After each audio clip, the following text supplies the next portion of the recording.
میں آنا ہوگا، سرکار کی سنت کے مطابق کام کرنے ہوں، جھوٹ نہیں بولنا ہوگا اور غیبت بھی نہیں کرنی۔ یہ تمام کام اگر آپ کر سکتے ہیں تو میں پھر اس بارے میں سوچ سکتا ہوں۔ نعت پڑھی، میں نے کہا اس کا نام اشتہار میں لکھوایا ہے، نعت تو پڑھی گی نا انشاءاللہ، اس لیے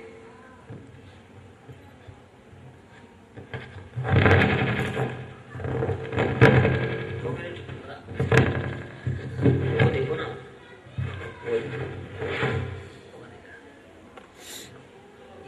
یہ دیکھو، ادھر دیکھو۔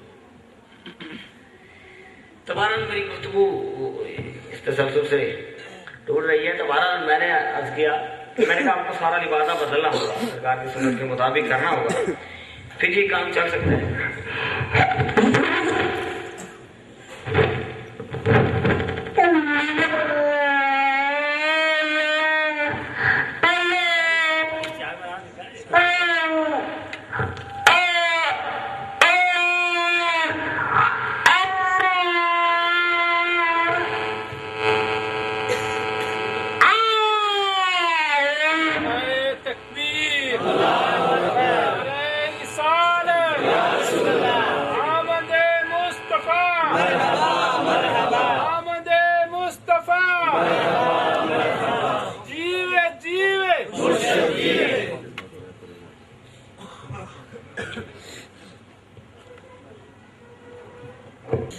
میں جس طرف یہ بات لانا چاہ رہا ہوں اس کو ذرا سمجھنے کی کوشش کیجیے گا۔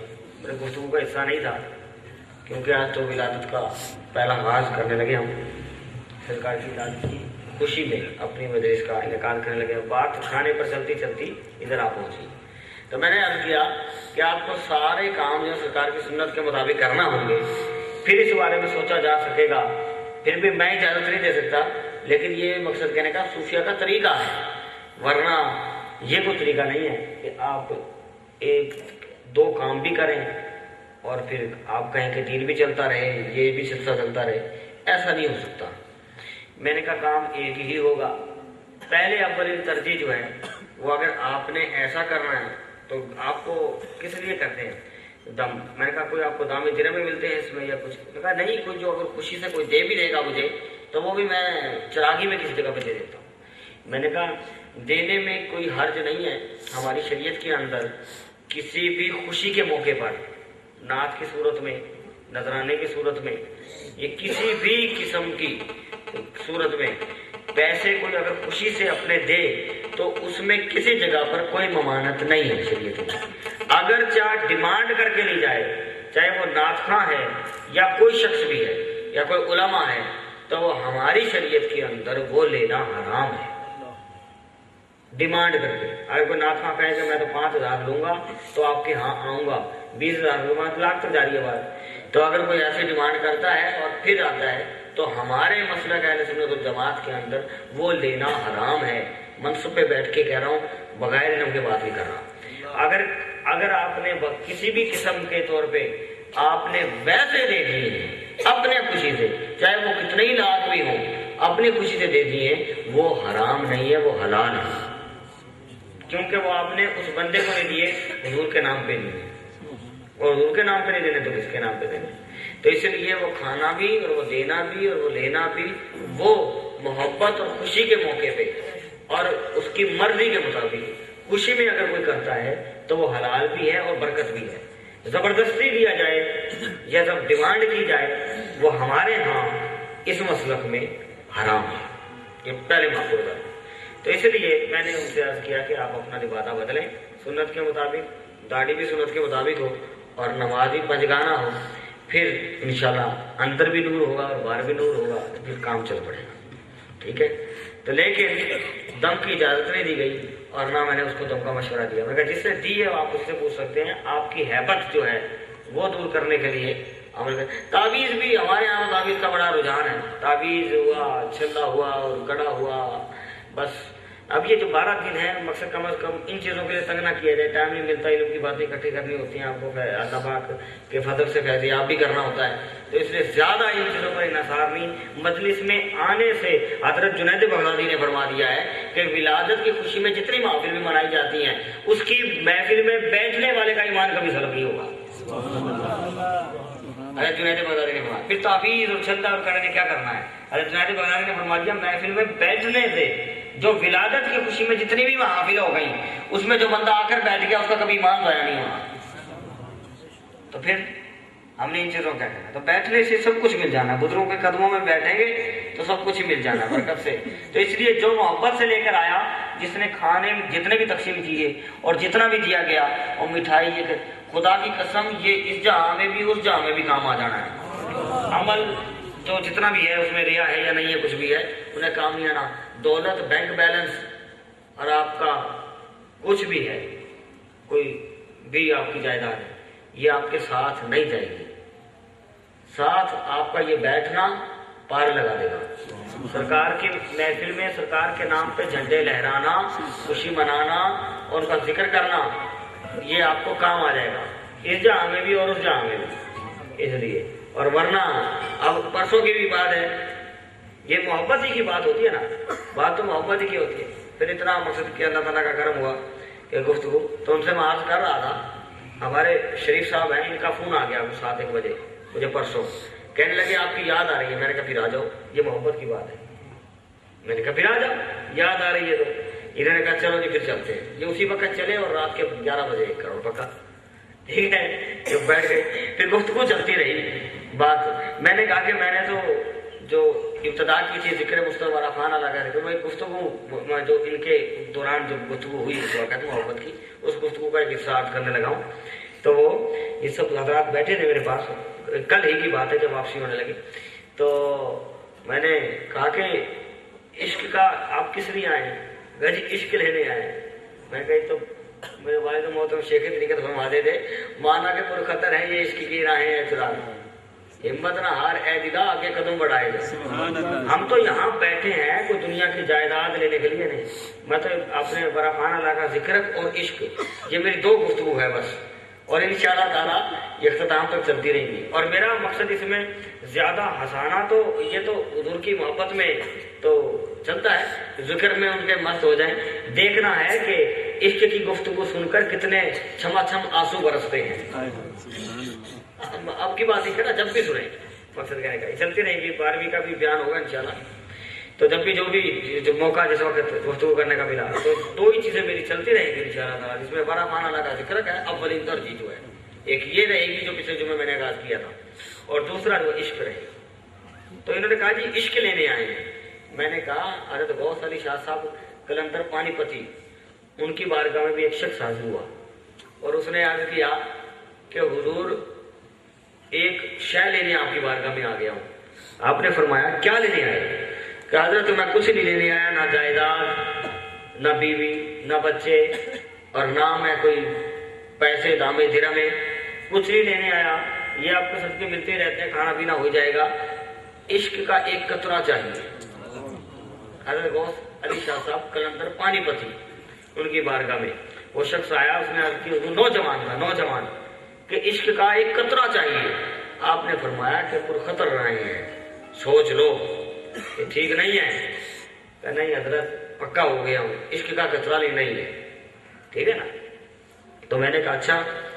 انہوں نے کہا ٹھیک ہے پھر ایسا کرو کہ فلاں جنگل میں چلے جاؤ, فلاں جگہ پہ, وہاں پہ کچھ عشق والے لوگ ہوں, ان کا حال دیکھ لینا پھر بتانا. وہاں فلاں جنگل میں جانا, وہاں کچھ عشق کے مارے پڑے ہوں گے دل چلے, تو وہاں پر ان کو دیکھا نا, پھر دیکھنا کہ حال کیا ہوگا. پھر بھی ان کو دیکھ کر بھی مانگو گے عشق کا قطرہ. ان کا ٹھیک ہے حضرت. تو پہلے دن تو بیعت نہیں کرتے نا, تو کہتے ہیں کہ پہلے دیکھو پرکھو, پانی پیو کن کے, پیر پڑھو چن کے, تو امتحان ہوتا ہے نا. پہلے دیکھ کے آؤ نا یہ رائے کیسی ہیں. اچھا جی. تو بہرحال انہوں نے دیکھا تو گئے. وہ جب دیکھا جنگل میں ایک ایسے شخص کو دیکھا جو دل جلا تھا, اس کو ہوش ہی نہیں تھی, اپنا ہوش ہی نہیں تھا, وہ عشق میں جلا ہوا تھا. ابھی اس نے تصور باندھا اور چہرہ ادھر کیا نوجوان نے, پھر اس دل جلے کی طرف جو چہرہ کیا, جو دیکھنے آیا کہ وہاں تو عشق کے مارے لوگ پڑے ہوئے ہیں. تو انہوں نے کہا وہ مجذوبوں کی حالت میں پڑے تھے.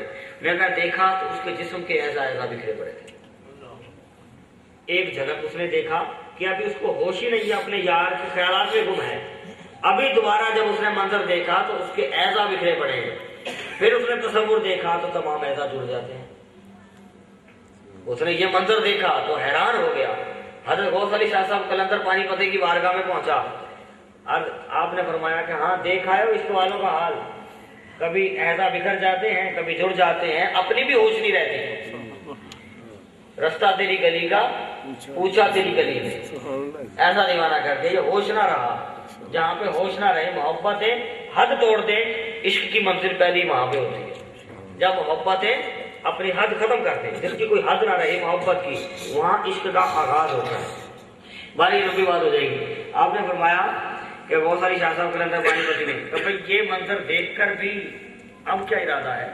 اب بھی عشق مانگو گے؟ اب بھی عشق مانگو گے؟ وہ آج کہنے لگا حضرت پہلے تو قطرے کا طالب تھا، اب سمندر پورا چاہیے.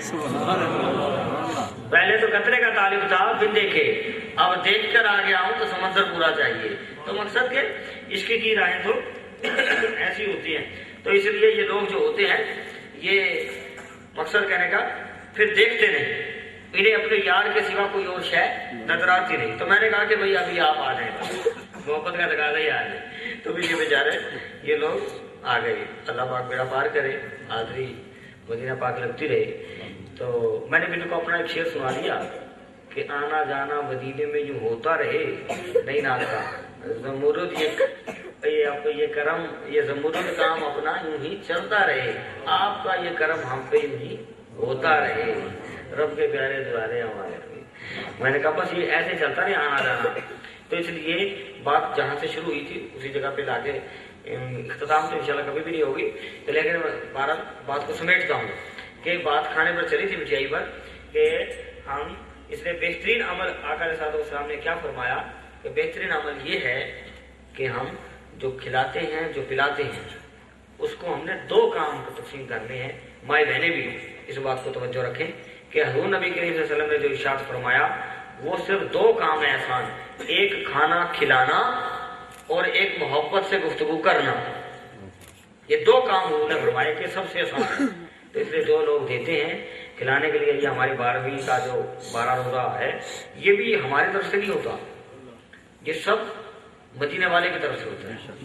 ان کو کچھ ادا پسند آ جاتی ہے تو وہ ایسے کام لے لیتا ہے، یہ کام لے لیتا ہے. یہ تو آج سے پہلے کبھی آستانے میں 12 محفلیں کم سجی ہے، سینکڑوں سجی ہے، لیکن 12 دنوں میں نہیں سجی. یہ جب کوئی بات وارد ہوتی ہے تو وہ حکم ہو جاتا ہے. تو اس لیے یہ کس کی وجہ سے، کس کی طرف سے ہوا ہے؟ یہ مدینے والے کی طرف سے ہوا ہے. یہ میں اور آپ کرنے والے نہیں ہیں، یہ صرف حضور کا حکم ہے. حضور کو کوئی ادا پسند آ گئی ہے، حضور کو کوئی ادا پسند آ گئی ہے اور کوئی وجہ نہیں ہوتی. بس کرو، جو کچھ بھی نہیں ہوتا اور چلے جاتے ہیں حج کرنے، چلے جاتے ہیں. ٹھیک ہے نا. اب یہ کیا تھا؟ ان کے پاس بیچاروں کے پاس پیسے کیا ان کے پاس، ٹھیک ہے، پتہ کتنے کروڑ پتی بیٹھے ہوں گے. ٹھیک ہے، حضور کو پتہ نہیں کیا ادا پسند آ گئی اور بیچاروں کے پاس پیسے بھی نہیں ہے پھر بھی حج کر رہے ہیں. ٹھیک ہے نا. تو اس لیے تو اس کو کیا ہے کہ اب مقصد کہنے کا میں تو خیال ہو 11 بھی نہیں لا کہ بیٹی فاطمہ ہو جائے گی تو یہ ہو گئی اور بغیر پیسوں کے حج کرائے. ٹھیک ہے نا. 18,000 میں آپ کسی کا حج ہوتا ہے. تو اس لیے مقصد کہنے کا کہ یہ ہے کہ اس لیے یہ وجہ کیا ہے، یہ سرکار کی طرف سے جب کوئی ادا پسند آ جاتی ہے پھر کام ہو جاتا ہے اور بات کچھ بھی نہیں ہوتی. تو ان کے پاس کروڑوں ہوتے ہیں، توفیق نہیں بخشتا کسی کام میں خرچ کرنے کی. ان کے پاس کچھ بھی نہیں ہوتا، وہ سب کچھ نچھاور کر دیتے ہیں. ٹھیک ہے نا. تو اس کا قطرہ اور سمندر یہ بات ہوتی ہے. حضرت حسن بصری تو بڑی دیوانگی کی بات یاد آئے، بڑی محبت کی بات ہے. حضرت حسن بصری رحمۃ اللہ تعالیٰ ہے، یہ تماش گیر نہیں